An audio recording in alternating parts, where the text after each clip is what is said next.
Então, oi, galera que acompanha nosso podcast Vicenciar, tudo bem com vocês? Aqui é a Sara falando, e eu espero que vocês estejam empolgados para esse episódio, porque ele vai ser muito interessante e eu tenho certeza. Fala aí, Jesus. Oi, Sara, tudo bem contigo? Como é que foi aí a questão do lançamento da nova música? Já tem alguns números? Tô no processo agora de divulgar, né? Porque a gente lança, mas o Ricardo nem sabe, né? Nem me apresentei para ele também. Mas eu já sei que nós vamos divulgar esse poder aqui em Cunhaporé. Sou cantora. E lancei uma música agora, né? Essa semana passada.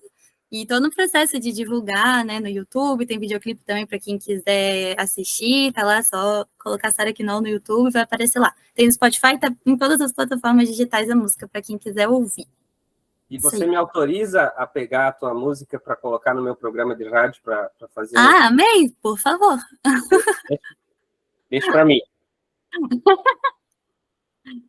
Pô, sensacional, adorei, Sara. Baita trabalho mesmo, produção de alto conteúdo. Pessoal, escutem lá, eu amei. Mas estamos aí, né, Sara? Para mais um episódio hoje com um convidado super especial. Também nem dei um alô para a galera que está escutando a gente aqui, me atropelei todo, mas tá aí, estamos valendo. Então, hoje o assunto é memória e aprendizado, e a gente trouxe o convidado aqui, né, que já meio que deu as caras, sem querer. Então, para tirar nossas dúvidas e falar mais cientificamente, né, sobre esse tema de memória e aprendizado. E o nome dele é Ricardo, ele é psicólogo, neurocientista. Então, seja bem-vindo, mestre Ricardo. Fique à vontade aí para se apresentar para a galera. Muito obrigado, Sara, artista. Yes. Muito obrigado aí ao Jason também pelo convite, ao Marquinhos, que não pôde estar aqui hoje.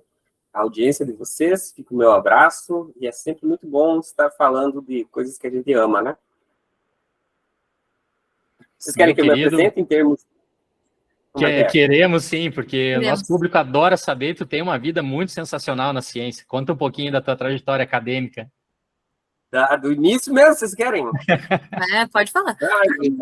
Tá, vamos lá então, cara. Bom, atualmente estou com 35 anos, iniciei na psicologia em 2007, lá em Pato Branco, faculdade bem pequena, e, de fato, quando tive acesso a disciplinas de neurociência, eu odiei com todas as minhas forças, com toda a minha alma, porque nós tínhamos uma disciplina de anatomia e fisiologia do corpo humano geral, e nas oportunidades onde vinham mencionados temas de neuro, né, eu não ia, né, não dava muita liga. E eu perguntava para a professora e ela respondia sempre assim, professora Adri, uma querida, está em Curitiba hoje, prof. Adri falava assim, Ricardo, semestre que vem vocês vão ter uma aula só disso.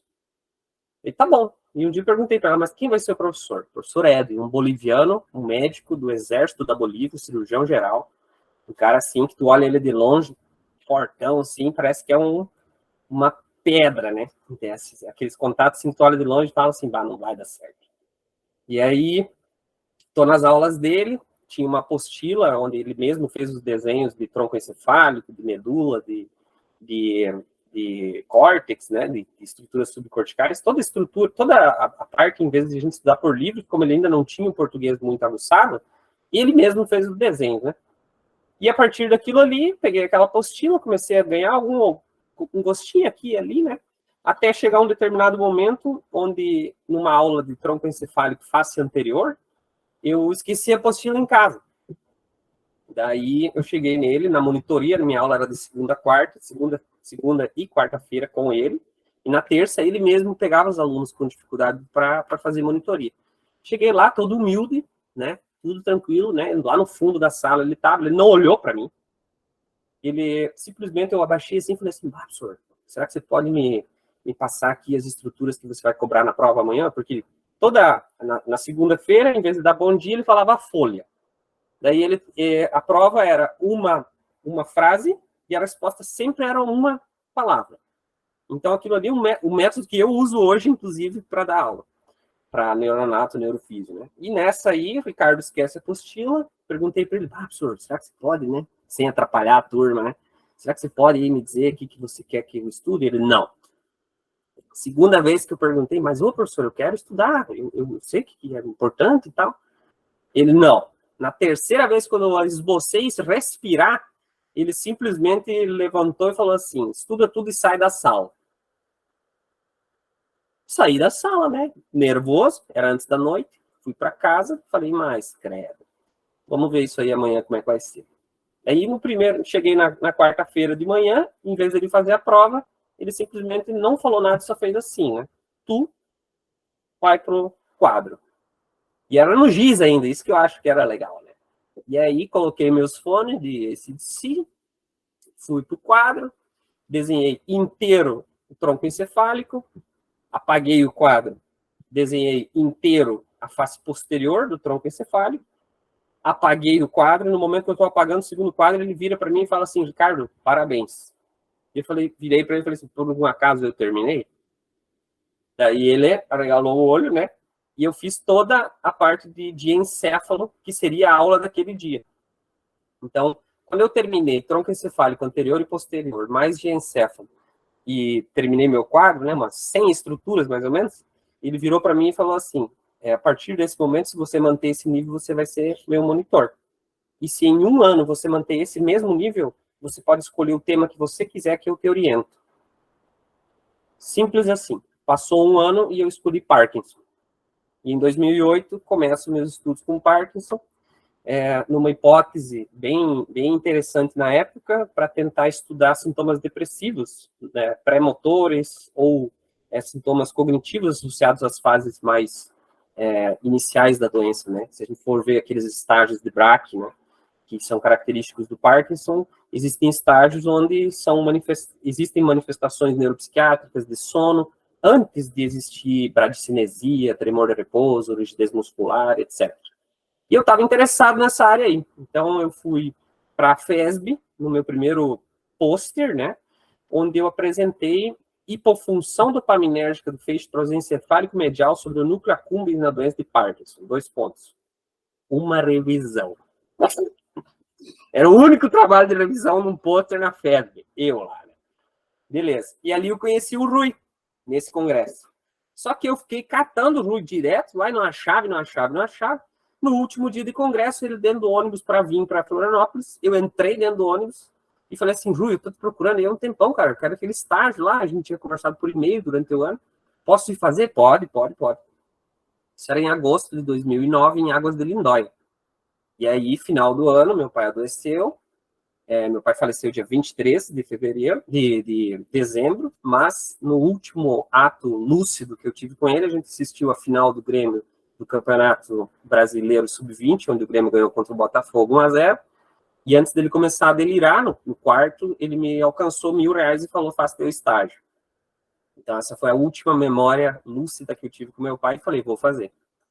Ele faleceu, eu de fato fui para Floripa, aquilo foi muito motivador, acho que foi muito antidepressivo, inclusive, onde eu conheci o Rui, fiquei um mês, delirei, voltei para a faculdade, e comecei, de fato, a entrar na neuropsicologia fundo, né? Onde eu fui elaborando mais trabalhos na parte de transtornos da ansiedade, do humor, mas sempre com essa questão de avaliação neuropsicológica, né, em questões de envelhecimento. Então, peguei casos de traumatismo craniano, peguei casos de demência de Alzheimer, onde eu fazia avaliação neuropsicológica, né, demência vascular, que foi a defesa da minha monografia na época. Então, estudando muito essa questão de avaliação neuropsicológica e reabilitação cognitiva associada aos processos de avaliação. Então, essa foi a minha graduação. Vim para Cunhaporã, que é a minha cidade natal, aqui no oeste de Santa Catarina. Hoje eu moro na zona rural do município. Nós temos aqui cerca de 300 habitantes nessa comunidade, né? O município tem uns 11 mil. Fiquei aqui trabalhando com clínica até 2013, né? Já iniciei o projeto na rádio, em 2011, em novembro, 11 do 11 do 11, e eu comecei a fazer o programa Promovendo a Prevenção, todo sábado de manhã, das 8 às 9, única rádio aqui da nossa cidade, e continuei ali trabalhando, e aí nisso veio, sempre participando em congresso, né, isso veio o desejo de fazer o mestrado. Então fui para Porto Alegre, conversei com o Lucas, conversei com a galera lá, e dediquei de abril a outubro de 2013 a estudar para o mestrado, fazer a prova. Entrei, passei em último lugar, mas dentro da ideia de projeto, eu tinha trabalhado com benzodiazepínicos em uso crônico no modelo possível de demência, induzida por benzodiazepínico. Aí eu cheguei no Lucas com esse projeto e ele falou assim, não vou gastar rato com isso aí. Ele quebrou minhas pernas em 5 minutos comendo uma pizza de atum lá no restaurante da URGS no Campos do Vale. E eu fiquei... ele me quebrou, né? Ele falou, pronto, eu tô aqui na URGS, já me mudei, achei que ia trabalhar com uma coisa e simplesmente o professor chega e fala a outra, né? Não, tu vai estudar memória. Eu falei, como assim memória? Né? O que tu quer dentro da memória? Daí ele tinha acabado de voltar de um congresso da SFN, em Chicago, da Sociedade Americana de Neurociência, e lá ele viu um paper da Cynthia Catti, da UBA, da Argentina, que estava estudando o córtex retroesplenial, que seria a parte mais posterior ali do giro do símbolo, né? Então, como a carreira do Lucas ela é pautada no sistema endocannabinoide, inicialmente, então, eu peguei um agonista e um antagonista canabinoide e comecei a fazer injeção bilateral no retroesplenial na tarefa de condicionamento aversivo ao contexto no modelo pré-clínico de estresse pós-traumático. Então, consegui os meus resultados muito rapidamente e logo na sequência cheguei no Lucas e falei assim, e aí? E agora? É para parar a bolsa ou é para continuar estudando? Daí, nessa brincadeira, em 2014, estavam saindo os primeiros artigos de revisão, de opinião, do professor Oliver Hart, que é um dos grandes nomes do esquecimento.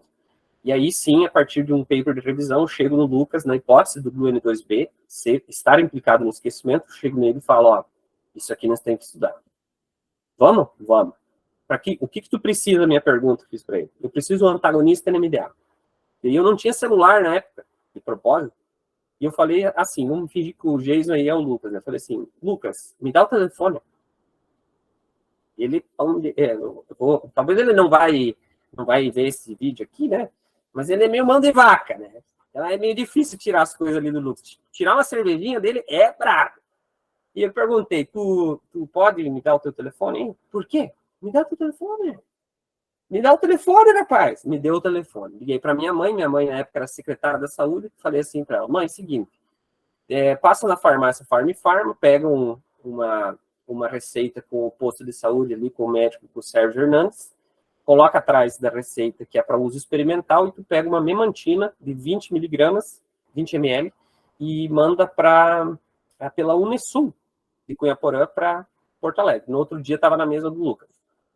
E aí a gente começou a estudar esquecimento com a intervenção da minha mãe, que está homenageada no artigo que a gente publicou na Scientific Reports da Nature. Minha mãe está lá.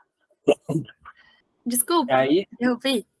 Não, é que sim. ontem eu fui te stalkear no Instagram e eu vi, acho que um story falando da sua mãe. E eu fiquei curiosa agora que você contou, achei legal, massa. Minha mãe tem que estar no artigo, mais credo. E o artigo inteiro escrito em azul, preto e branco, em homenagem ao campeão gaúcho, né, desse ano. Então, ali foi o início no esquecimento. E logo após que terminamos o trabalho de esquecimento, me engajei num terceiro projeto, que seria o meu do doutorado, né, para investigar o papel da linknase no hipocampo sobre diferentes fases da memória em modelos pré-clínicos de TEPT. Então, a gente escolheu um inibidor, inicialmente era o LINK3, depois foi o BS5, alguma coisa assim.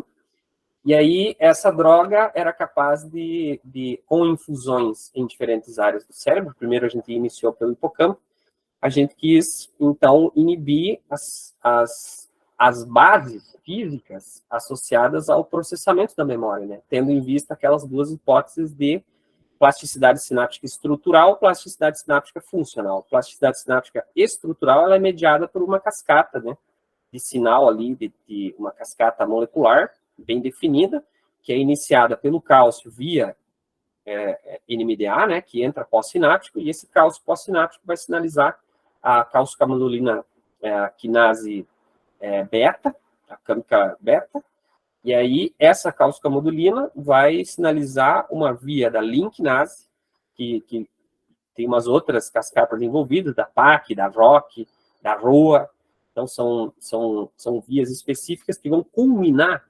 na despolimerização de filamentos de actina controlados pela cofilina.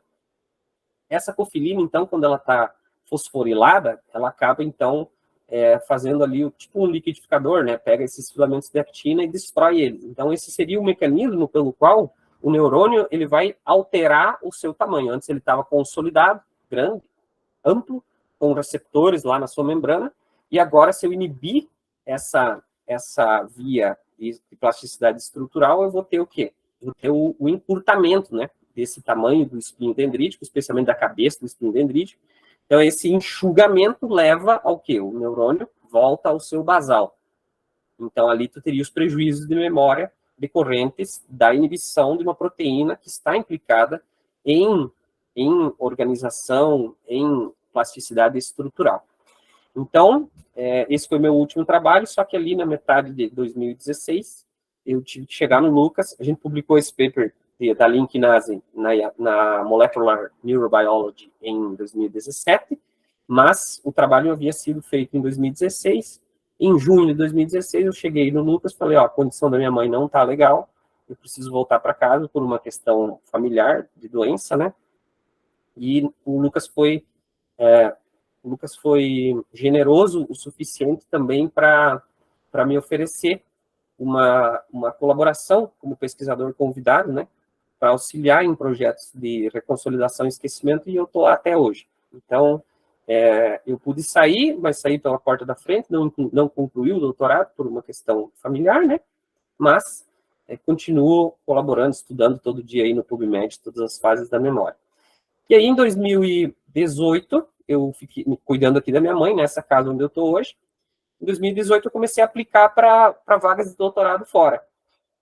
E em 2019, eu fui selecionado para ir para a Áustria, com uma bolsa muito boa, de 5 anos, paga pelo Instituto de Ciência e Tecnologia Austríaco, para estudar no IST, que é o Instituto de Ciência e Tecnologia da Áustria. E lá, né, lá tu vê aquilo que tu só vê em artigo assim de ponta, né? Aqui a gente tem um -80, um freezer -80 para um departamento, lá os caras têm por prédio um andar inteiro, né? Lá tu vê a optogenética, lá tu vê os caras beliscando o espinho dendrítico e estimulando um espinho sem ter um efeito no vizinho, assim, umas coisas muito, muito avançadas, uma experiência maravilhosa, e fui aceito para ir para lá. Então, mais uma vez, é um distrito de Viena chamado Klosterneuburg, uma baita instituição, super recomendo. E aí, quando eu volto para Cunhaporã, eu converso novamente com a minha mãe tinha o alemão, inclusive, e ela cogitou ir comigo para lá, para ficar comigo na Áustria e para ser tratada por eles lá, né, com um alemão que poderia ser desenvolvido melhor. Mas, coisas da vida, minha mãe faleceu, eu acabei entrando na graduação aqui, na medicina, na fisioterapia, na educação física, na psico, em cursos da saúde. E agora, de fato, estou trabalhando no online, na avaliação psicológica e neuropsicológica domiciliar e online.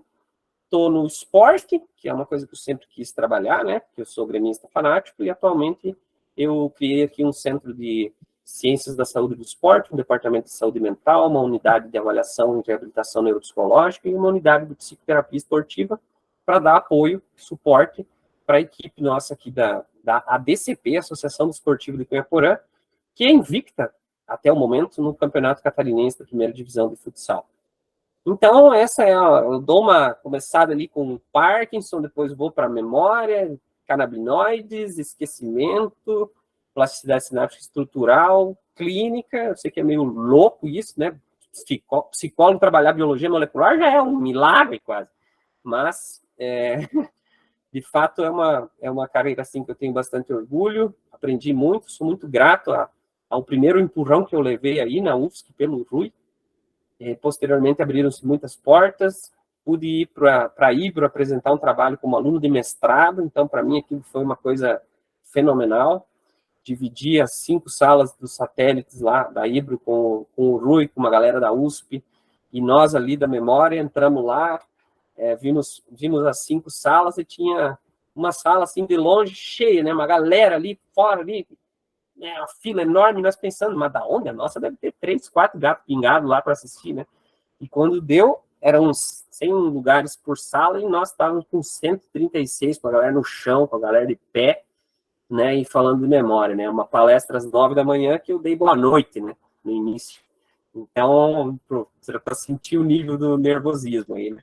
Mas, histórias legais, a URGS me deu muita suporte técnico, científico, pessoas maravilhosas, o Lucas é um cara fora da curva, o Jorge Kielfeld também é um monstro, então os professores da URGS, a própria UFSC, quando me abriu as portas, poxa, eu tenho uma gratidão enorme pelas pessoas que em algum momento pararam no tempo e falaram assim, Ricardo, vai por aqui, vai por ali, faz isso, faz aquilo, porque é isso que me fez...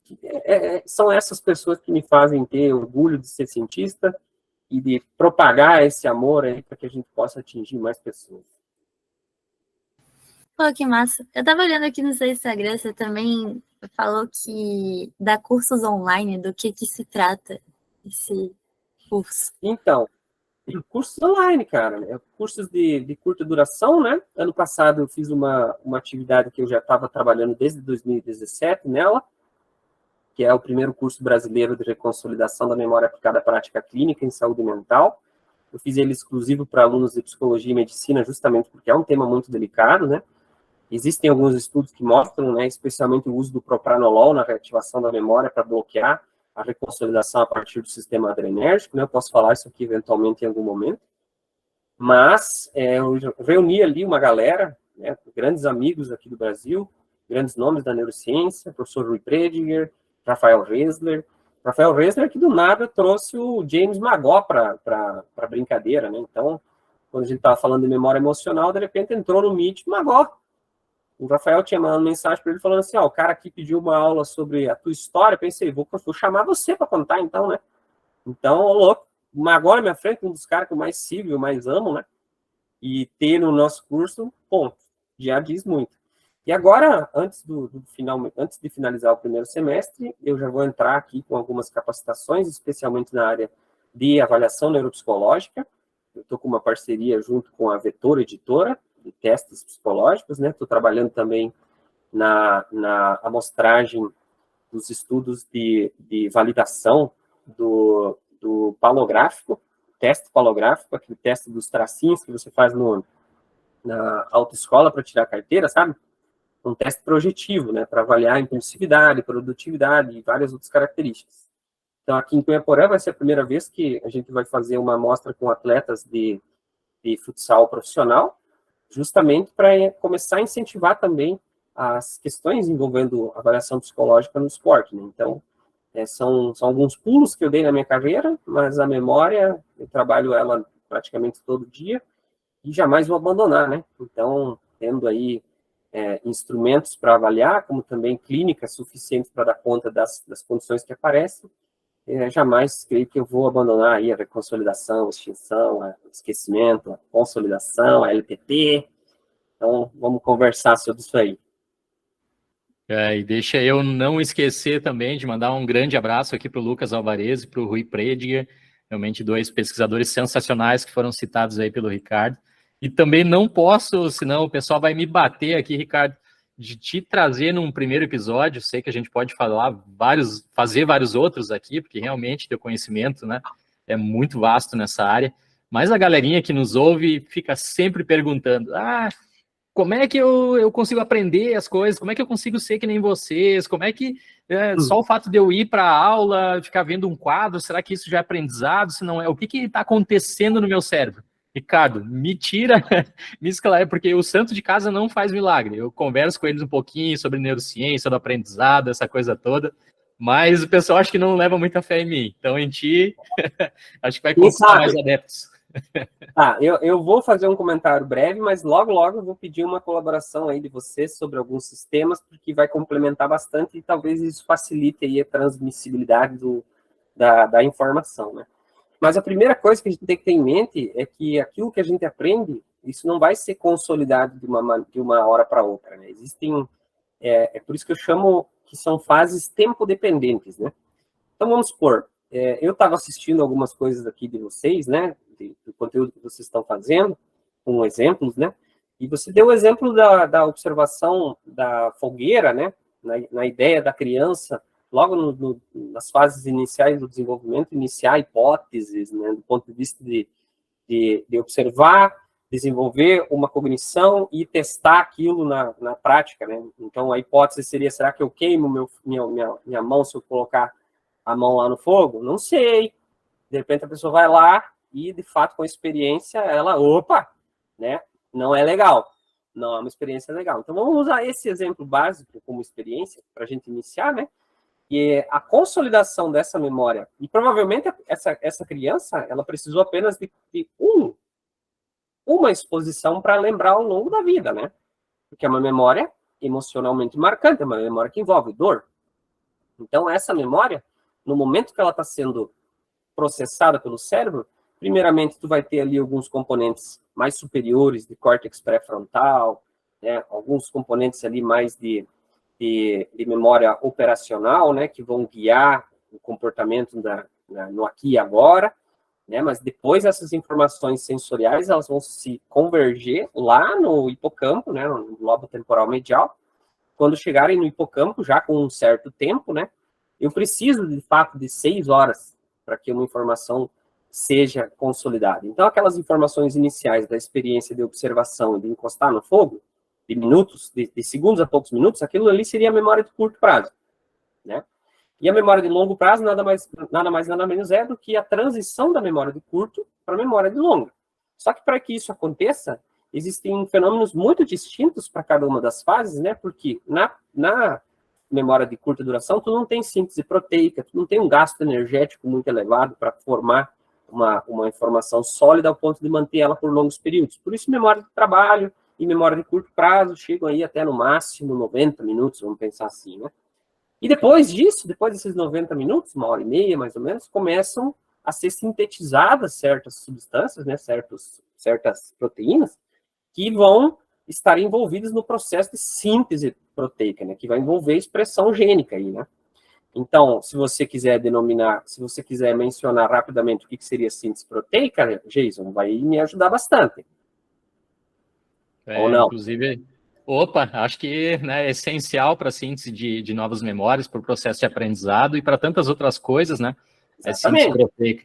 Inclusive, a gente tem episódio aqui tratando especificamente disso, vocês podem voltar ali atrás, mas bem resumidamente, né? Então, a nossa informação contida lá no DNA do neurônio, de qualquer uma das células de vocês, que está ali no que a gente chama no formato de um gene, ela pode ser acessada, pode ser produzido um RNA a partir dali, e esse RNA pode, então, virar uma proteína. E, no caso, agora o Ricardo vai contar para vocês várias proteínas que são importantes para fazer, então, o aprendizado de vocês.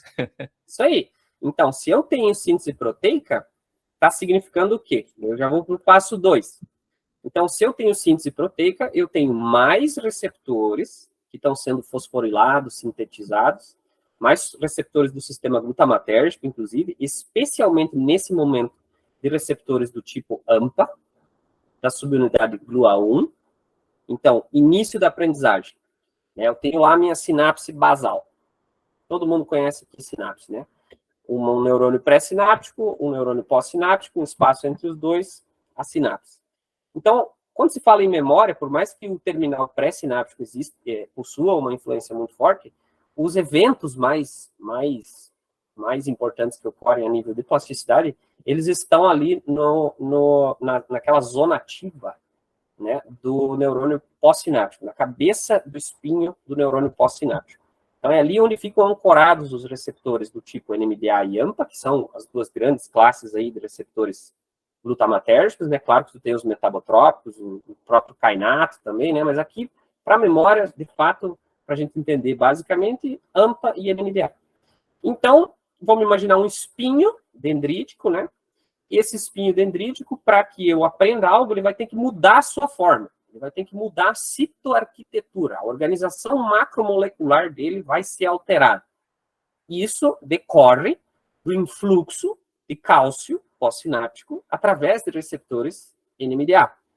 Então, a aprendizagem é: o sistema glutamatérgico libera o glutamato na fenda sináptica, esse glutamato se liga a um receptor NMDA, esse receptor NMDA abre um poro, esse poro permite o influxo de cálcio que está fora da célula, que entra para dentro da célula, e dentro da célula esse cálcio vai agir como um sinalizador, né, como transdução de sinal ali, né, mas ele vai literalmente acionar uma galera de proteínas sinases ou quinases, como preferirem, especialmente a calciumogilina quinase 2, a PKC, a PKA, e essas proteínas, querendo ou não, quando ativas, elas vão aumentar a fosforilação de receptores AMPA. Então, percebam, teve um receptor NMDA na fenda, esse receptor NMDA abre, entra o cálcio, ativa a proteína sinases, essas sinases, obviamente, também por uma via que envolve síntese proteica, eles vão ser vai ter maior número de receptores GLUA1 sendo fosforilados para serem inseridos na fenda. Então, vai ter um momento que eu vou ter uma condição ali de 1 para 4. 1 NMDA para 4 AMPA. Esse AMPA, na memória de curta duração, esse AMPA, ele é o GLUA1 e ele fica ali por algumas horas. A transição, quando ele é endocitado, a transição de GLUA1 para GLUA2, quando sai o GLUA1 e começa a ser sintetizado o GLUA2, que é mais estável, esse GLUA2, quando fica na membrana pós-sináptica, é o cara da persistência da memória. Então, se eu manter, aprendi algo, se eu manter o GLUA2 estável, fixo, naquele neurônio, lá no hipocampo, a memória está lá. Consigo evocar ela. Certo? E aí é o seguinte. Então, esse processo de consolidação celular ou sináptica da memória, ele demora aproximadamente 6 horas. Existe uma janela temporal de maleabilidade sináptica induzida após a aprendizagem, e durante esse período de maleabilidade de 6 horas, de fato, eu posso ou interferir ou potencializar o traço dessa memória. Os estudos do Magó, inclusive na década de 70 e 80, eram justamente nessa linha. Pegava uma memória espacial no labirinto aquático de Morris e consolidava aquela informação. Beleza. Só que os animais que recebiam estricnina ou adrenalina, né, acabavam consolidando a memória super mais fácil. Por quê? Porque ele dava adrenalina após a aquisição, e essa adrenalina a gente sabe hoje muito bem que participa dos processos de consolidação da memória emocionalmente marcante. Então, temos GLUA2 lá na fenda, show de bola. Associado a esse GLUA2, nós vamos ter que ter um aumento da cabeça do espinho dendrítico e um aumento do pescoço dele. E esse aumento de pescoço e cabeça vão permitir que o neurônio que antes estava basal mudou a sua arquitetura, né, fisicamente, por aquelas vias linkinase, PAC, ROC, ROA, cofilina, né, mexendo na actina, na modelagem física, na assinatura física daquela memória, mas, associado a essas alterações físicas, eu vou ter aumento de número de receptores GLUA2 fixos, estáveis, na membrana pós-sináptica. Fechou 6 horas, consolidou. Então, agora temos uma memória consolidada.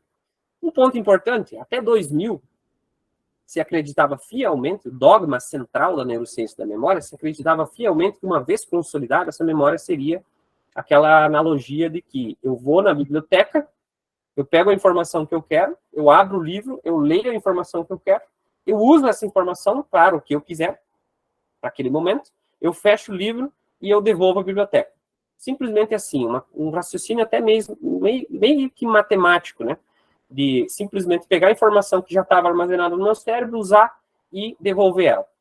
Só que com alguns estudos aí, especialmente desenvolvidos pelo professor Karim Nader, ele estava nos Estados Unidos, hoje ele está no Canadá, aluno do Ledoux, Joseph Ledoux. O Nader mostrou que é possível reativar essa memória que foi consolidada. Então, tem uma memória que foi consolidada, ponto. Se eu pegar essa memória e reativar ela, será que eu não torno ela novamente lábil? E aí ele pegou, fez um experimento pioneiro que mexeu com tudo aquilo que a gente entende sobre memória. Ele pegou um inibidor de síntese proteica, a anisomicina, e usou, treinou animais a condicionarem o medo. Depois, 24 horas depois, reativou esses animais brevemente, com uma sessão breve. Depende muito das sessões, algumas demoram 2 minutos, outras 4, outras 5, outras 7, não pode ser muito longa, porque vai engajar a extinção, já vou falar sobre isso. Mas o Nader foi lá, reativou a memória do animal, essa memória se tornou lábil, e se tornou sensível novamente à inibição de síntese proteica via anisomicina. O que ele encontrou? Publicou na Nature em 2000, baita paper, um dos mais citados na área de memória, e ele mostrou que é possível induzir a amnésia, induzir o esquecimento numa janela curta dentro do processo de reconsolidação. E o mais legal é que se eu esperar 6 horas, um reativo deixa o traço da memória lábil, maleável, né, após a reativação, e se eu esperar 6 horas essa janela fecha, a anisomicina não tem mais efeito. Então, mostrando novamente que existe uma janela tempo-dependente, né, uma janela terapêutica, né, de modificação da memória, tempo-dependente, semelhante à memória que está sendo consolidada, que está saindo da aquisição e que está passando pelo processo de consolidação celular para consolidar, ao final, formar a memória de longo prazo. Então, em linhas gerais, consolidação da memória, preciso para evocar essa informação, e quando eu evoco essa informação, eu tenho alguns rumos que podem ser, né, destinados a essa memória. Um deles é a atualização via reconsolidação, outro seria a extinção através de uma reexposição mais prolongada ou repetitiva, onde o objetivo é justamente inibir temporariamente a resposta condicionada original, bem como também é possível induzir o esquecimento aí numa abordagem dentro da janela de reconsolidação também. Então, em linhas gerais, as principais fases, né? Aquisição da memória, memória de curta duração, transição para memória de longa duração, dependendo de síntese proteica, consolidou essa informação, espinho do dendrito ali, ele ficou maior, enlargado, né? Com um maior número de receptores NMDA e AMPA, do sistema glutamatérgico, e posteriormente, então, essa memória consolidada é passível de ser evocada no futuro. E quando evocada, em condições ideais, que daqui a pouco a gente pode comentar alguma coisinha sobre desestabilização, reestabilização e outros parâmetros que envolvem, né, força da memória, idade da memória, que também interfere. Então, algumas boundary conditions, que a gente chama, né, condições do limítrofe, não permitem a desestabilização desse traço. Então, tem que ter todo um jogo de cintura aí para poder induzir essa desestabilização. Uma vez desestabilizada, essa memória, então, se torna lábil, maleável, sensível, suscetível a interferências semelhantes às interferências observadas na consolidação. Tenho uma dúvida. O que definiria, então, quanto tempo uma pessoa vai guardar a memória? Porque eu vejo, tipo assim, minha avó, ela era uma pessoa que lembrava da vida inteira dela, assim. E só que algumas pessoas não lembram de nada da vida. E daí eu tava pensando, assim, que tem coisas também que a gente fica um tempão sem revisar, sem fazer uma revisão ativa, sem, né, evocar. E depois de anos aquilo aparece. Eu vejo, não sei, né, para muitas pessoas idosas que eu conheço, assim, elas começaram a lembrar muito, tipo, da infância, só depois que ficaram mais velhos, sabe? Mas esse é um dado legal, né? Independentemente dessa prosa for para o Alzheimer, o que tu está descrevendo nada mais é do que a semantização da memória dentro da janela de consolidação sistêmica. Então, uma vez que a memória está no hipocampo, na amígdala, ali no lobo temporal medial, ela tem uma certa precisão. Então, a gente tem precisão acerca do conteúdo dessa informação. Quando ela vai sair do hipocampo e ir para áreas mais corticais, ela vai perdendo em precisão, perdendo em detalhes para ser semantizada, né? E aí, o que acontece nas fases mais idosas, né? Esse processo... E quem medeia, inclusive, a nível de pattern separation, né? A separação por padrão, ou pattern completion, né? Que seria o oposto. Quem medeia isso é a neurogênese, né? A saída, a limpeza, entre aspas, da conexão que está ali no hipocampo. Se eu tenho neurogênese, eu dou uma limpada, crio novos neurônios, né? E aquela informação que estava consolidada ali, ela vai ser consolidada no neocórtex agora, especialmente lá nas áreas do pré-frontal medial, nas áreas ali de cíngulo anterior, né? Então, a memória remota, que seria a outra fase da memória, né? Ela não é dependente de hipocampo, ela é extra-hipocampal, ela é córtex pré-frontal medial, cíngulo anterior. Então, se é Alzheimer ou se é em condição de envelhecimento natural, é comum que nós temos os prejuízos de atenção e de memória de curto prazo para formar novas memórias, por uma condição neurodegenerativa típica, Mas as memórias de longuíssima duração, as remotas, que estão lá no símbolo anterior e no pré-frontal, continuam vívidas. Então, embora não tão precisas, os contos, né, dos idosos aí, na minha infância, lá na minha idade, era assim, era assado. Então, isso é um fenômeno natural de consolidação sistêmica para que o hipocampo tenha a habilidade, novamente, até por uma condição assim estratégica, né? Para que o hipocampo novamente possa consolidar informações novas, né? Então, é uma prosa legal. Se for aplicada ao idoso, seria mais ou menos isso, né? Mas se for aplicada a nós, literalmente, eu acho que, em termos para aprendizagem, né, o que define tudo isso é a capacidade de manutenção da atenção concentrada, que vai, de fato, né, andar de mãos dadas com a memória de longa duração. Então, eu só vou consolidar algo, né, a nível de aprendizado, de estudos, né, se de fato eu consigo ter atenção concentrada, inibindo interferências, né, exteriores, né, de estímulos que podem competir com a memória que você está querendo consolidar. Então, uma vez que você inibe esses distratores, mantendo uma atenção concentrada e não fazendo com que essa atenção concentrada flutue para dividida ou alternada, né, que vão comprometer a aprendizagem, acho que o passo é mais ou menos por aí. E quem entra aí como uma ferramenta muito boa, especialmente pensando para jovens aí que queiram estudar, é a cafeína, né? Todo mundo pensa aí em tomar medicamentos, né, no mercado negro, ou buscar informações aí com algumas coisas que não tem nada a ver mesmo, né? Eu acho que ainda quem é o grande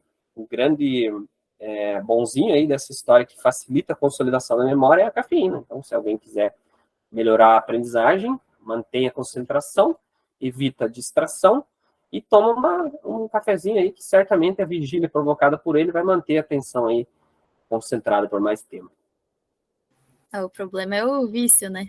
Depois começa não deixa que... Eu tô com o DSM aqui.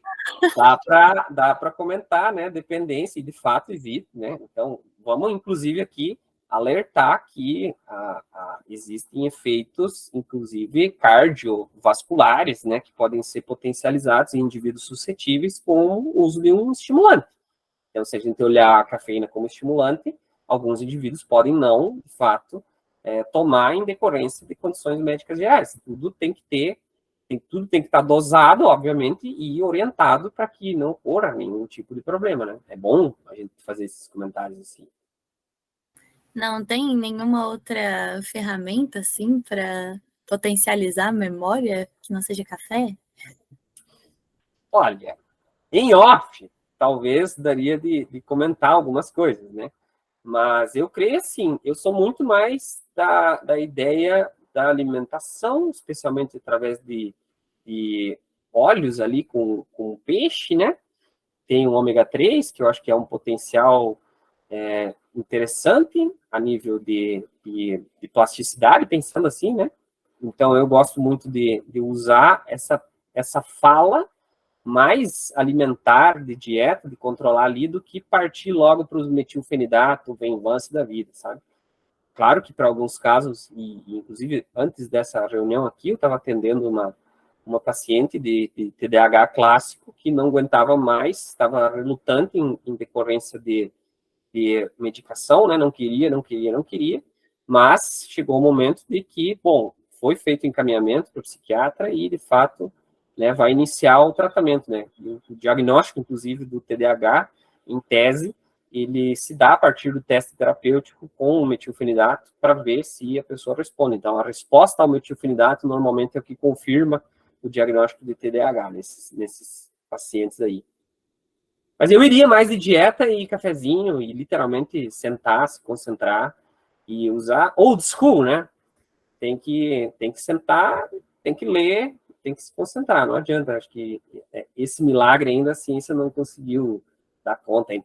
Tem aí os novos, né, nootrópicos aí que estão saindo agora.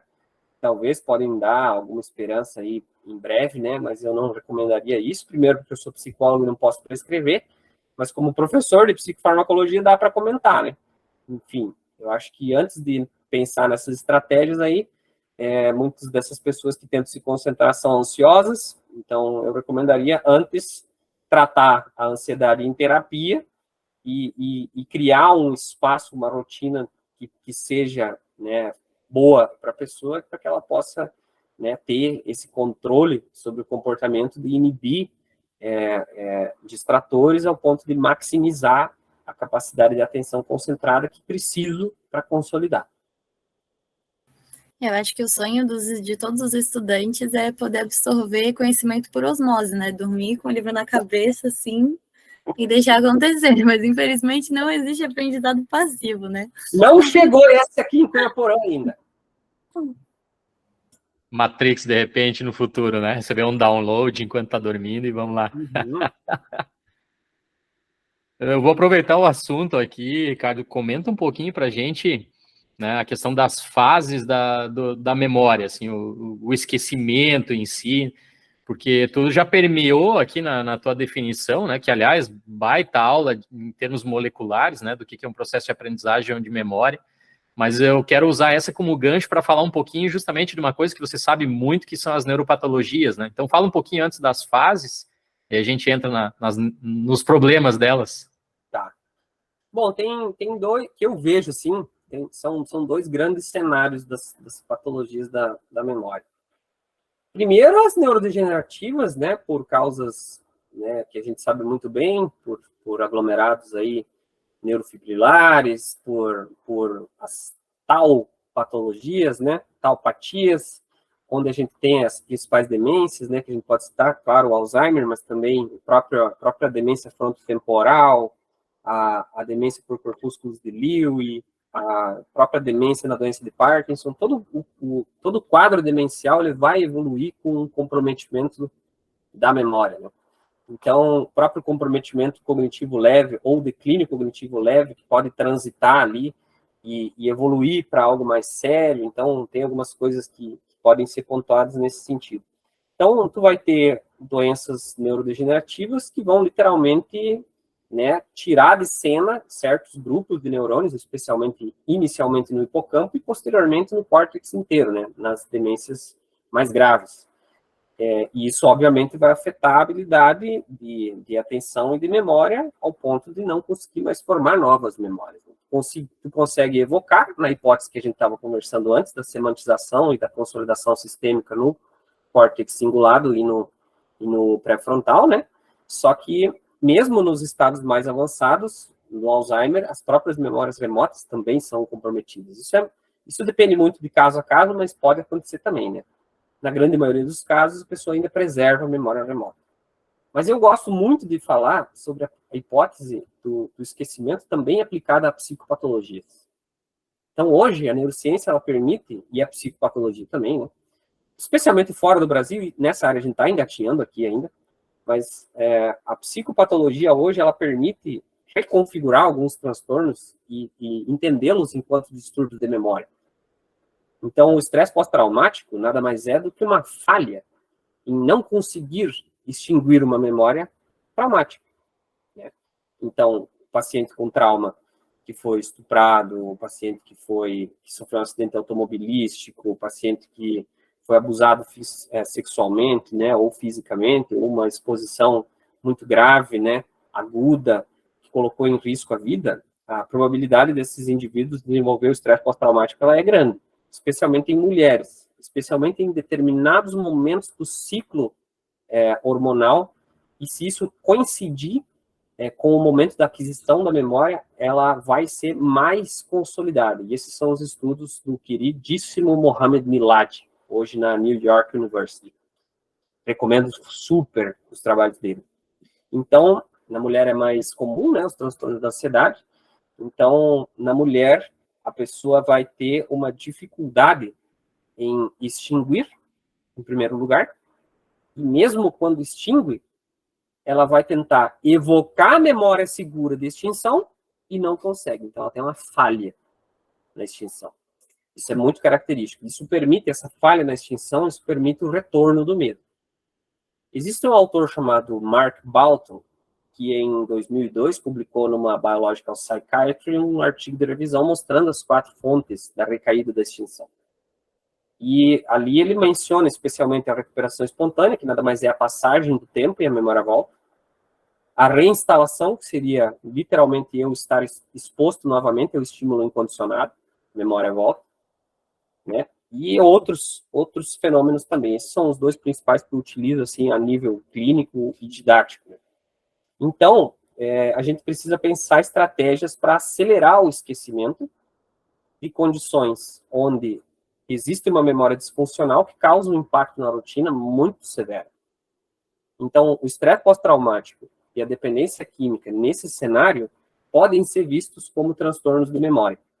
E se a gente utilizar a janela de maleabilidade sináptica ali, tempo dependente da reconsolidação, e utilizar estratégias para bloquear essa janela, a gente consegue induzir o esquecimento, pelo menos, do componente límbico dessas memórias. O que atrapalha, em tese, numa pessoa que passou por um estresse pós-traumático grave? O que atrapalha, claro, são as cognições distorcidas, os pensamentos automáticos associados com aquele evento, também, né, uma ansiedade antecipatória, uma ansiedade catastrófica, que atrapalha a pessoa, o desempenho, né, a cognição. Mas, de fato, o que é incapacitante são os sintomas físicos, desencadeados por essas ideias cognitivas distorcidas, associadas ao evento. Então, esses eventos físicos podem ser bloqueados através da administração de propranolol, quando o paciente não é asmático, quando o paciente passa por uma avaliação cardiológica, cardiorrespiratória adequada. Então, é possível usar o propranolol como um agente amnésico, ou amnéstico, como preferirem. E se eu utilizar esse propranolol dentro dessa janela de 6 horas, eu consigo induzir o esquecimento do componente físico, límbico, dessas memórias disfuncionais. Canabinoides, nessa janela de 6 horas também, tem algum estudo nesse sentido? Muito promissor, muito promissor. Eu tenho casos atendidos em parceria com médicos, tá? Mas prefiro, pela questão de polêmica, de pulverizar coisas que não foram publicadas, né? Eu vou evitar de fazer esses comentários aqui, até para não receber nenhum tipo de crítica desnecessária, né? Porque se a pessoa quiser ter mais informações desse tema, pode entrar em contato comigo, e daí sim é outro cenário e eu posso, de fato, ajudar. Mas é muito promissor porque o CBD, ele é tão especial, e o meu mestrado é em canabinoides, então eu tenho um pouquinho de experiência nisso, né? O CBD, ele é muito promissor porque ele age em vários alvos. Ele age tanto no GABA quanto no glutamato. Ele age na glia. Então, ele tem um papel muito interessante, especialmente seu efeito hipnótico ansiolítico, né? De ser utilizado nessa janela como um, entre aspas, clonazepam. Porque os midazolams, os clonazepams, os diazepams, nessa janela ali, eles bloqueiam a reconsolidação em humanos e modelos animais. Só que a gente sabe que também eles são prejudiciais à saúde, especialmente em relação, por serem faixa preta, né? Especialmente em relação à memória. Tanto é que a própria Organização Mundial da Saúde não tem diretriz de uso prolongado dessas substâncias. Para casos crônicos de ansiedade, é utilizado doses baixas, subclínicas, em alguns casos, de clonazepam ou alprazolam, evitando-se drogas, né, de longa duração, de meia-vida longa, né, ou de longa duração, que podem prejudicar o funcionamento, não pode dirigir, não pode fazer certas atividades, né, além de prejudicar a memória. Então, o canabidiol eu vejo como um top, né, padrão FIFA, para essa alternativa de trabalhar a atualização da memória, né? Tanto é que o primeiro estudo na reconsolidação é justamente aí do Leandro Bertolho, da UFSC, em 2012, na Neuropsych Pharmacology, onde eles descrevem justamente o efeito do CBD em diferentes doses e fases da reconsolidação, mostrando que o CBD bloqueia a reconsolidação quando injetado imediatamente, mas não 6 horas depois. A primeira evidência é do grupo aí da UFSC, né, do Laboratório de Neuropsicofarmacologia. Mandar um abraço aqui para o Hugo Bayer, inclusive, aí, né, camarada lá que está nos Estados Unidos hoje fazendo doutorado. E nesse cenário, quem hoje está trabalhando e está acenando para começar a trabalhar com humanos é a professora Nádia Schroeder, do Departamento de Fisiologia, professora titular da Fisiologia da URGS, né, que vai, em algum momento, trabalhar o CBD dentro do Laboratório de Disfunções da Memória, do Departamento de Bioquímica, mas ela já tem alguns dados muito legais, né, que o CBD, por exemplo, ele bloqueia o prejuízo gerado pela menopausa em fêmeas. Então, por exemplo, a fêmea, na menopausa, tem esquecimento, certo? E aí ela utiliza o CBD como tratamento que reverte. E isso está ligado lá a uma cascata específica lá, de molecular, né? E então isso já abre portas para muitas coisas que vão ser utilizadas na clínica ainda. Então, eu vejo, e especialmente quando estourou o CBD, né, eu vi muita coisa indiscriminadamente, assim, de pessoas utilizando para milagres, né, e eu vejo com bons olhos. Eu acho que vai ser para Parkinson também, próprio Alzheimer, em algum momento vai ser usado, mas quando chegar na área de saúde mental, assim, eu creio que vai ter um efeito tão violento, e a gente está falando aqui de dose única, né? A gente está falando de dose única em protocolos de reconsolidação. Estudo da Merrill Kingston na Universidade de Amsterdã, na Alemanha, mostra, por exemplo, o propranolol em dose única, induzindo esquecimento de aracnofóbicos crônicos, numa sessão de reativação de 2 minutos. Qual que é a reativação dela? Encostar a mão numa tarântula. Então, quer reativação melhor que essa? O cara chega dentro da sala, vê uma aranha longe dentro de um aquário, dentro de um baldinho ali, já começa taquicárdico, já começa a ficar ansioso só de ver. De repente, você vai, daí tem lá umas etapas, né? Você vai chegando mais próximo, até encostar na aranha. Imediatamente depois, um comprimido de propranolol. Testa esses indivíduos 1 ano depois, o que eles fazem? Pega a aranha, troca ideia, frita um ovo ali com ela, conversa, tá tudo certo. Então, o evento patológico foi literalmente excluído do cérebro ao ponto de ter uma nova reinterpretação do comportamento. Então, nós estamos mexendo em plasticidade sináptica com resultado clínico, em sessão única, com protocolos bem estruturados. Então, em algum momento, isso vai começar a ser trabalhado aqui no Brasil. Eu espero que isso seja em breve.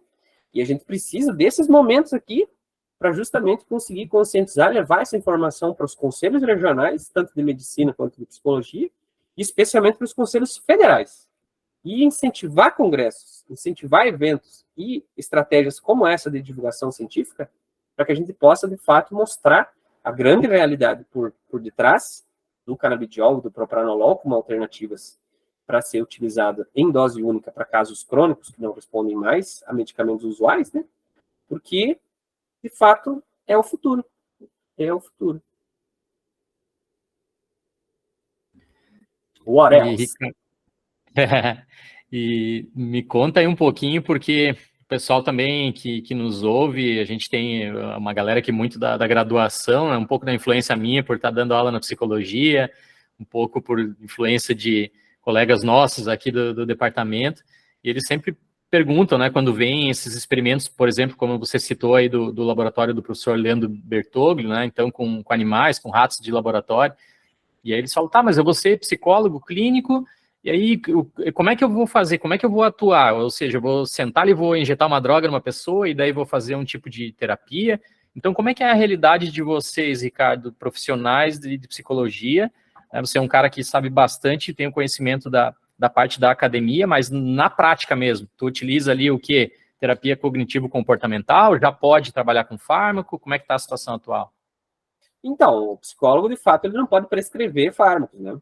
Isso está impedido pelo nosso conselho, e eu sou de acordo com isso. Mas um comentário antes apenas, eu, durante o meu mestrado e início ali do doutorado, eu nunca estudei tanto sobre humanos e transtornos mentais como dentro de um programa de pós-graduação em modelos pré-clínicos. Porque a leitura em modelos animais, ela também traz os dados da leitura dos experimentos em humanos, né? Então, a gente, sem querer, acaba tendo os dois universos no mesmo seminário, né? Por isso que é delicioso. Mas, é claro que na clínica minha, eu utilizo, sim, a abordagem de terapia cognitivo-comportamental. Eu uso, sim, a ideia da extinção, Mas quando se identifica uma memória que é passível de ser labilizada, dentro de uma condição muito específica, eu tenho, sim, feito contatos. E essa foi a parte mais difícil, tá? De convencer equipes médicas, colegas da neurologia, da neurocirurgia, da psiquiatria, a acreditarem nisso, né? E hoje eu consegui, de fato, ter alguns contatos que eu faço essas colaborações, onde eu faço a avaliação aqui do Jason, da Sara, eu vejo bem certinho quais são as condições que podem ser trabalhadas, eu elaboro um documento, encaminho para o médico, e esse médico, então, na própria receita, menciona lá, tomar 50 minutos, 1 hora antes da sessão de reativação. No caso do propranolol, no caso de um paciente sem asma, sem problema bronquiorrespiratório, né, porque pode ter aí algumas complicações sobre pressão arterial, isso é a farmacologia básica, né? Então, nesses pacientes, sim, tem sido utilizado o propranolol em dose única, ou às vezes utilizando uma abordagem que a gente chama de reconsolidação da memória de extinção, para facilitar a memória de extinção, para deixá-la mais extinta. Então, a gente fortalece o traço da memória de extinção com essa abordagem. Então, a gente tem uma taxa de remissão que ela é mais rápida, a remissão dos sintomas ocorre mais rapidamente, e até então, dos casos que eu tenho trabalhado, a memória não se recuperou, mostrando que existiu, sim, um reconsolidation blockage, sabe? Então, aparentemente, a gente não tem como mensurar a reconsolidação na clínica, porque é um fenômeno natural, onde no momento que a pessoa chora, no momento que a pessoa se desestabiliza, literalmente, emocionalmente, significa que aquela memória está lábil, está passível de ser modificada. Então, é nesse momento que estratégias como propranolol, como estímulos apetitivos, na hipótese do professor Josué, do artigo do professor Josué, de 2014, também na Neuroscience Pharmacology, utilizando chocolate para inibir a reconsolidação em modelo pré-clínico de TEPT. Então, utilizar um estímulo palatável positivo dentro de uma sessão onde a pessoa está descrevendo um trauma que é horroroso, isso permite ela também reconfigurar, dando um estímulo positivo de valência positiva, né, um gosto, mexendo com a ínsula, né? Nós estamos também ressignificando aquela crença, né? Então, associado ao propranolol, a uma abordagem simples de estímulo apetitivo, e dentro da janela de 6 horas, entrando com a orientação em terapia, os resultados estão sendo bem legais, de verdade. Não estou aqui vendendo peixe, não estou aqui fazendo propaganda sensacionalista, isso nem deve, mas sim, existem maneiras de, quando você tem o contato da supervisão médica, né, tudo explicadinho para o paciente, tá tudo certo, vamos fazer isso, isso e assado. Normalmente eu estou na casa da pessoa para fazer isso, para ter o acompanhamento em loco. Eu estou numa região extremamente privilegiada, então eu saio daqui, vou para a cidade em 5 minutos, em 20 minutos eu estou em outro município, em 1 hora eu estou em Chapecó. Então é fácil de fazer esse trabalho e eu faço também com muito gosto. Então esse atendimento domiciliar, com o encaminhamento do médico, eu gosto de acompanhar a primeira dose ali, né? Para ver se teve algum efeito, até mesmo para fazer o contato com o médico, para suspender, para manter, aumenta a dose. Normalmente a dose do propranolol é feita com base no peso, né? Então, tu vai pegar um paciente aí de 80 quilos, tu faz uma dose de 80 miligramas. Isso não é off-label, isso não é fazer nada fora do que está dentro da medicina. Eu acho que as pessoas podem ficar tranquilas em relação a isso. E o propranolol é uma das substâncias mais seguras que existem, né? Então, não estou aqui pedindo para você ir na farmácia comprar, não estou falando para você ir lá cometer esses vacilos, mas, enquanto ferramenta farmacológica, ser utilizada dentro... Não adianta eu usar o farmacolol, não adianta eu usar o propranolol e jogar bola. Entendeu? Não adianta usar o propranolol e plantar alface. Tem que usar o propranolol, evocar a memória e utilizar dentro desse processo de evocação a tua habilidade em terapia cognitiva para reconfigurar, ressignificar as crenças, pensamentos automáticos, crenças distorcidas que aparecem naturalmente nesses pacientes, né? Então, tu tem uma oportunidade, né, uma janela temporal de 6 horas, onde existe uma alta plasticidade, que permite com que você manipule esse traço para ter resultados sobre quem? Sobre o comportamento. Então, falou de esquecimento, tem um lado esquecimento patológico degenerativo, condições onde existem declínio cognitivo em idosos, mas também tem a parte do esquecimento, onde no idoso, onde a gente tem que trabalhar estratégias para prevenir o esquecimento, né? E do outro lado, nós temos as psicopatologias da ansiedade e transtornos relacionados ao estresse, como também a dependência química, que podem ser utilizados os princípios da reconsolidação para induzir o esquecimento, no mínimo, do componente límbico dessas memórias patológicas. Ah, tá, era isso que eu ia perguntar, porque eu nunca tinha ouvido falar de memória de extinção. E eu fiquei pensando, a pessoa, ela não esquece, tipo, o que aconteceu, ela sabe o que aconteceu com ela, mas não vai induzir aquele sentimento, é isso? Porque você falou de sistema límbico, né, tem a ver com emoções. Sim. A extinção é descrita em 1927 por Ivan Pavlov, né, fisiologista clássico ali, que faz os experimentos com cachorros, né, onde ele faz a apresentação de um estímulo de um sininho com a presença de um bifinho. E aí ele aprende que toda vez que tocar o sininho, ele vai receber comida. Então ele saliva. E ele coletava, né, de fato, a saliva do bichinho. Né? E isso aí, pô, é a base da terapia comportamental moderna. Porque se ele começa a tocar o sininho várias vezes e tira o reforçador, né, tira o estímulo apetitivo, o animal aprende que tocar o sino não está mais associado com a presença do alimento. Então, ele extingue. Isso não é esquecimento. Isso aí a gente pode até entrar numa prosa de inibição latente dentro da psicanálise. E a gente tem um traço que foi inibido temporariamente, que é aquela hipótese do pré-frontal fazendo a inibição GABAérgica da amígdala, né? E segura a resposta condicionada temporariamente inibida. Só que conforme o tempo passa, essa memória aqui, ela vai se abrindo e no momento que ela fica passível de ser reinstalada ou o tempo passa e ela volta na recuperação espontânea, às vezes o medo volta até pior do que o original, que seria o que a gente entende por recaída do tratamento cognitivo-comportamental. Então, a extinção, ela induz a remissão parcial ou completa dos sintomas, porém, temporariamente. Isso é extinção. O esquecimento seria, literalmente, apagar aquele traço do cérebro, a nível sináptico, inclusive. Né? E aí, sim, nós não temos mais o retorno dessas respostas condicionadas, porque, de fato, tu atualizou o traço da memória via reconsolidação. Não sei se ficou claro, né? Eu só não entendi essa parte de... não vai excluir a sinapse, né? Isso não é possível, a pessoa esquecer. Perdão, me repita? Tipo, não é possível a pessoa esquecer completamente, é isso que você quis dizer, né? Não tem como apagar a sinapse. Na extinção.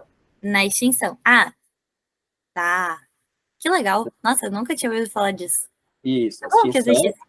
No Brasil, você falou que não tem ainda isso, né? Tô tentando levantar a bandeira aí na reconsolidação, tá? Estamos lutando, começando com alguns eventos, pegando alguns parceiros, né, para dar o suporte técnico, científico, para depois entrar com algumas alternativas. Uma dessas alternativas, eu não vou divulgar a editora, a empresa que está por detrás disso, mas porque é um sigilinho ainda, mas em breve talvez vai rolar um curso muito massa, apenas para psicólogo, para treinar essa galera em reconsolidação e esquecimento. Então, o nome do curso é Esquecimento, das bases neurais à psicometria, literalmente. E agora, o Jason antes havia mencionado a parte de atuação, né, da parte clínica da psico, né, eu atuo muito com avaliação psicológica e neuropsicológica, existem aí umas diferenças que não há necessidade de trabalhar agora, mas especialmente na avaliação neuropsicológica, o teste que você utiliza permite você mapear, né, funções mentais que vão ser ou potencializadas no processo de reabilitação, né, ou identificadas para fins psicodiagnósticos propriamente ditos. Então, o teste ele é uma ferramenta que, se eu não tiver treino, ela é totalmente inútil, mas o profissional que tem a habilidade de fazer uma aplicação, uma correção, uma interpretação e conseguir associar os resultados que o teste dá com a clínica observada, eles são extremamente úteis para deixar o diagnóstico mais preciso e, dois, né, deixar essa precisão, né, e dois, também auxiliar o médico na escolha do melhor planejamento farmacológico personalizado para cada indivíduo. Então, acho que os resultados dos testes, quando bem interpretados, eles facilitam e muito a vida do médico que prescreve. Então, é comum, num laudo meu, eu não estou brigando com o médico, mas eu estou colocando assim, ó, o teu resultado não está tendo, o teu medicamento não está tendo o resultado adequado. Então, com base nos resultados dos testes, mais a anamnese, mais a avaliação clínica, sugiro 2 pontos. Que tal começar com tal medicamento?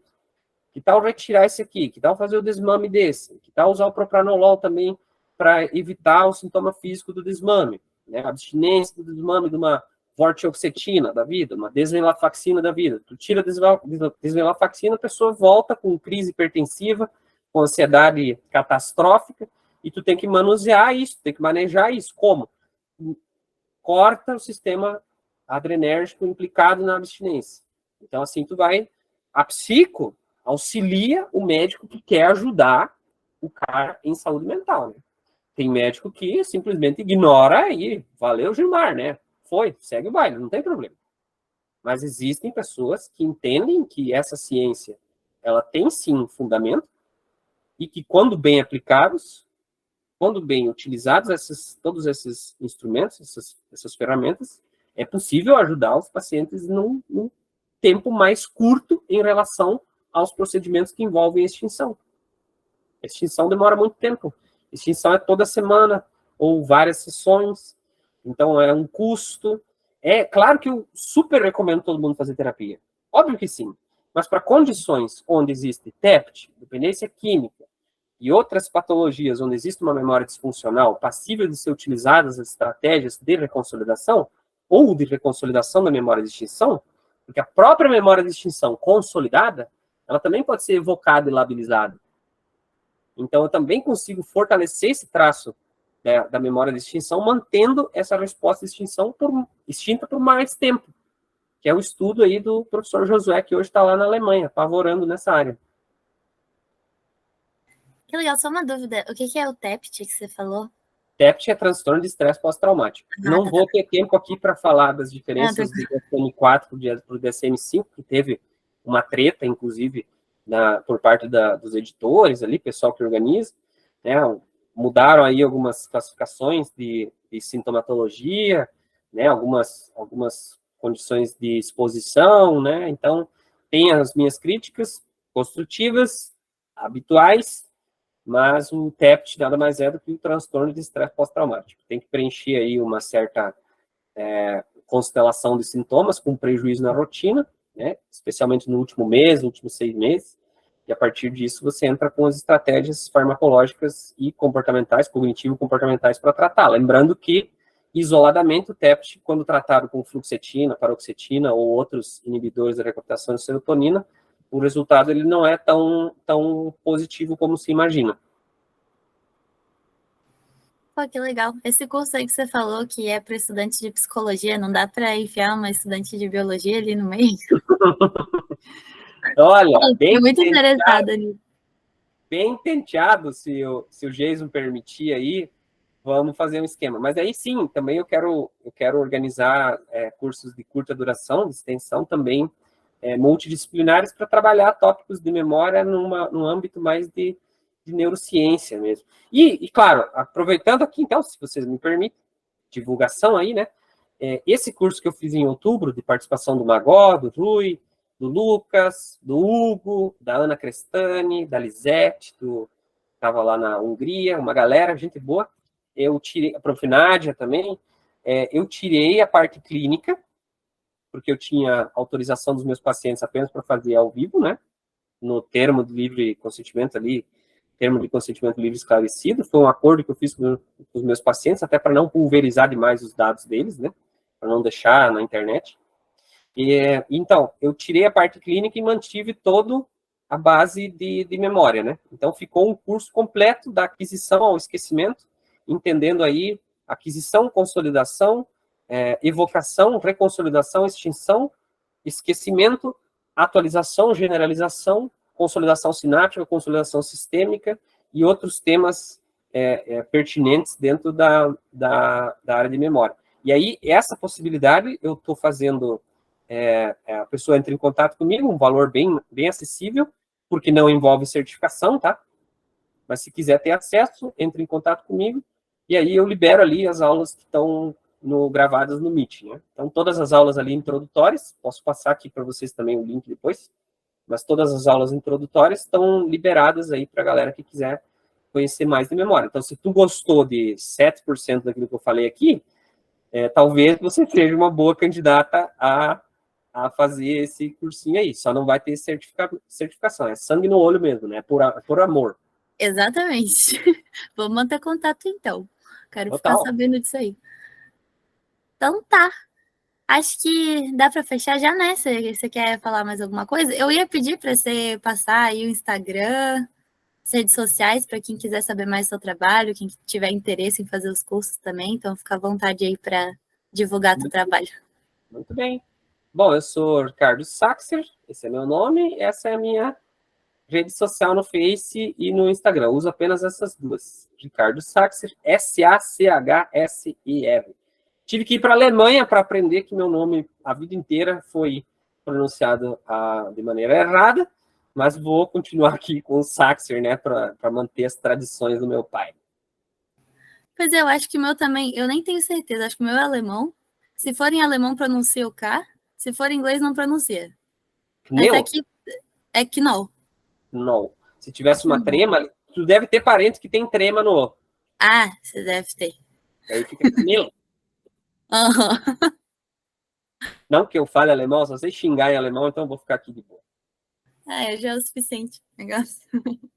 E aí, Jason? Suave? Sensacional, né? A gente já sabia quando montou o roteiro aqui que o Ricardo ia dar uma baita de uma aula.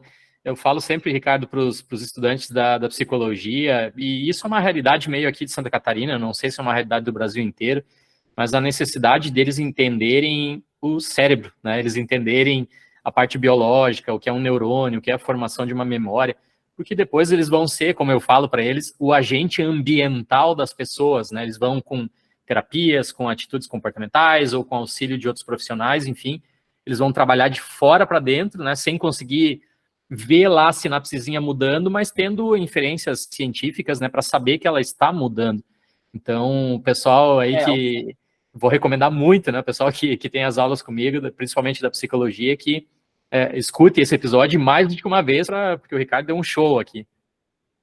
Não, o lance aí, cara, e agora eu te digo mesmo como professor universitário também de cursos de psicologia. A nossa psicologia, ela é muito fraca na parte neurobiológica. Ponto. A psicologia da escola colombiana, da escola argentina, dá um baile na gente. Então, é muito comum 30 alunos que entram, 50 alunos que entram no curso de graduação de psicologia, se fascinarem com aquele primeiro contato com o cérebro, de olhar o cérebro ali no laboratório, quando mostram o cérebro natural, né? Porque boa parte das universidades utilizam apenas sintético, e é muito grave. Isso é muito grave porque algumas universidades, inclusive, estão retirando da grade curricular a disciplina de neuropsicologia, pasmem, o que é mais grave ainda. Não estou aqui criticando A, ou B ou C, eu estou falando do sistema, né? E isso deve ser utilizado como motivador para que esses alunos de psicologia, de fato, comecem a olhar conteúdos de biologia celular e molecular, para entender anatomia e fisiologia, para poder, de fato, utilizando a terapia cognitivo-comportamental ou outras classes de terapias, para entender, de fato, o que está acontecendo. A mudança de comportamento obtida num processo terapêutico nada mais é do que neuroplasticidade. Não tem como, não tem como. Então, a pessoa que entrou no processo terapêutico e saiu de outra maneira, ela alterou as conexões estruturais de neurônios-alvo, ela alterou a capacidade funcional desses neurônios, ela literalmente modificou, a pessoa aprendeu em terapia, a terapia nada mais é do que aprendizagem pura. Então, por exemplo, eu não vou atender um idoso que faz uso de benzodiazepínico para ansiedade às 9 da manhã. Eu não vou atender esse idoso, por quê? Largar a conversa aí. Porque o benzodiazepínico prejudica a memória. Então, eu preciso de memória, eu preciso de aprendizagem para que ele tenha sucesso dentro do processo terapêutico. Então, eu vou agendar a minha consulta, vou tentar adaptar o horário da minha consulta com base na disponibilidade do indivíduo no sentido farmacológico.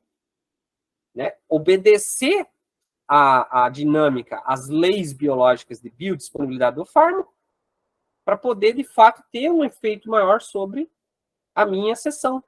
O mesmo esquema para indivíduos que fazem uso de metilfenidato no tratamento do TDAH. Então, entrar com a sessão sobre o efeito do metilfenidato vai no indivíduo com TDAH. Não estou dizendo aqui que as pessoas sem TDAH vão se beneficiar com isso. Até porque tu pode até piorar a condição de aprendizagem se tu dá esse boom dopaminérgico sem ter o TDAH. Né? Tu precisa do transtorno para ter o efeito benéfico da droga. Tem gente que... Da droga, eu me refiro com medicamento aqui, né? Eu me sinto tranquilo chamando metilfenidato de droga. Café de droga também. Mas, tirar da cabeça das pessoas de que se eu não tenho déficit de atenção e hiperatividade, com ou sem impulsividade, tomando metilfenidato, eu vou melhorar meu desempenho. Isso é malandro. Não façam isso, porque não vai funcionar. Você pode, sem o diagnóstico, ter acesso ao metilfenidato aí pelo mercado negro, como preferir, né? E ter um efeito positivo, mas sem querer você está confirmando o diagnóstico. Mas procure alguém capacitado, não precisa ser eu, aí, pode ser da sua cidade, pode ser alguém da sua confiança, online, presencial, porque é uma coisa muito séria e que causa dependência. Né? Então, que é um tema aí posterior que a gente pode, inclusive, trocar ideia. Nossa, o assunto é extenso, né? E a gente fica com vontade de falar mais. Ainda mais você que sabe do assunto, né? Deve dar muita cosquinha para ficar falando sobre. Mas que legal. Muito obrigada aí pela conversa. Gostei muito, fiquei muito curiosa, principalmente com essa parte de memória de extinção que você falou. Muito legal. Muito obrigada aí pela conversa. Vou passar para o Jason aqui uma entrevista que eu fiz com o professor Nader, que é o pai da reconsolidação. Carinhosamente ele atendeu um pedido. O Nader ele orientou o Lucas, inclusive, que foi o meu orientador. Então, é um cara muito, muito acessível. E eu fiz uma entrevista com ele, traduzi ela, e vou passar aqui para vocês como complemento, então, em português, bonitinho. Tá numa linguagem assim que todo mundo pode compreender, porque, de fato, quem é da psico e estiver vendo isso aqui, dê uma olhada em reconsolidação, que é o futuro do tratamento das psicopatologias associadas a memórias disfuncionais, seja para estresse pós-traumático, dependência química, fobias específicas e sociais, todo transtorno psicológico que possui uma memória cause uma resposta impactante, né, na rotina, né, um desempenho prejudicado devido a uma condição X ou Y, ela vai se beneficiar dos processos envolvidos nas terapias com reconsolidação. Então, eu evito muito publicamente falar desse tema, porque a gente tem que utilizar coisas que estão na literatura, né? Mas aqui no Brasil ainda vai alguns anos, creio eu, para digerirem essa nova proposta, especialmente a nível de conselhos, né? Mas a luta segue e quem sabe um dia a gente chega lá. Vou deixar o meu tchau aqui para vocês todos que ouviram esse brilhante episódio, assinar embaixo aqui da Sara. Realmente, Ricardo, foi uma baita aula. Tá convidado já para o futuro aí, quando tu tiver tempo, para falar de outros temas com a gente. E deixa o tchauzinho final aí para a galera. Pô, cara, eu tô muito contente aqui, eu tenho um prazer enorme de fazer esses momentos de divulgação, seja na rádio, seja no próprio Instagram, e assim, nessas conversas do Meet. É um prazer enorme, falar do que a gente ama é sempre bom. Então, eu estou aqui super à vontade, feliz. Bom revê-lo, Jason, prazer. Sara, um abraço também ao Marquinhos aí, que também faz parte do projeto de vocês. E eu quero parabenizar essa beleza, cara. Além de ser extremamente divertido quando vocês fazem os reacts aí das coisas que saem na mídia, né? As pessoas falando com uma propriedade, assim, invejável, né? Que realmente, e a gente precisa se posicionar sobre isso e, de fato, largar conteúdos, né? Pautados numa ciência mais bonita, né? Então, agradeço total aqui a oportunidade, um prazer enorme. Quem tiver interesse pode entrar comigo, pode entrar em contato comigo, sou gremista aqui, gente boa, estou feliz com o título gaúcho, então, ainda mais agora, quem quiser trocar ideia, só chamar que vai ser um prazer aí poder conversar com vocês. Um grande abraço, Sara, um grande abraço, Jason, e estou à disposição aí para futuros delírios. Beleza, então. Obrigada, gente. Tchau, tchau. Até mais. Falou, Jason. Valeu, galera. Tchau, tchau.